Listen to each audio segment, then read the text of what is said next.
one round group, were they? They were stretched out or they were strung out. Back in the old days when they made westerns like they should have made westerns with real cowboys and real herds of cattle, them old cowboys would stretch the cattle out. They'd string them out, right? You'd have people in front, you'd have people behind, you didn't want that job, and then you'd have a bunch of people on the side. And so really the folks from the side were moving back and forth, keeping these cattle strung out. That's because there's a dynamic called hierarchy, right? There's a dominance hierarchy within a beef cattle herd. So the most dominant stay where? In the middle. The most dominant stay in the middle. Why would that be? Because these cows still think there's grizzly bears everywhere. And they still think there's mountain lions, all right? And there's not. Hopefully there could be one day.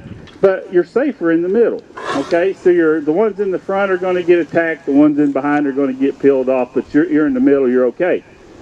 Whenever we run into trouble, the most of the time, and I used to be in the livestock marketing industry, and I'd go out and load tractor trailer, load lots of steers, you know, in Kentucky and Tennessee and Alabama and Georgia. I grew up doing a lot of that. The worst wrecks happen on sale day, because people get anxious. Cattle can read that.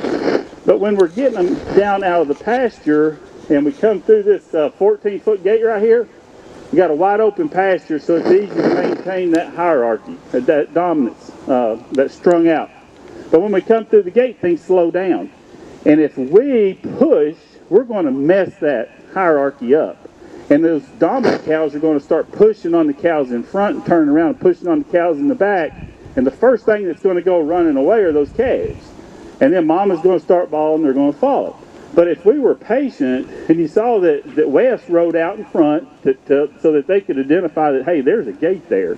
Because they're not always paying attention to a gate in the middle of a fence, right? Sometimes they're thinking that gate or fence continues. So he opened their eyes to, hey, there is an exit point there. So it became their idea, hey, we're going to get out. We're going to graze that fresh green grass right there.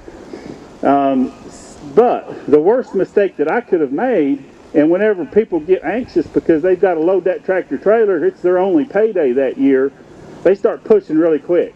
And they start making a lot of noise thinking hollering is going to get those cattle on through the gate. Well, what happens?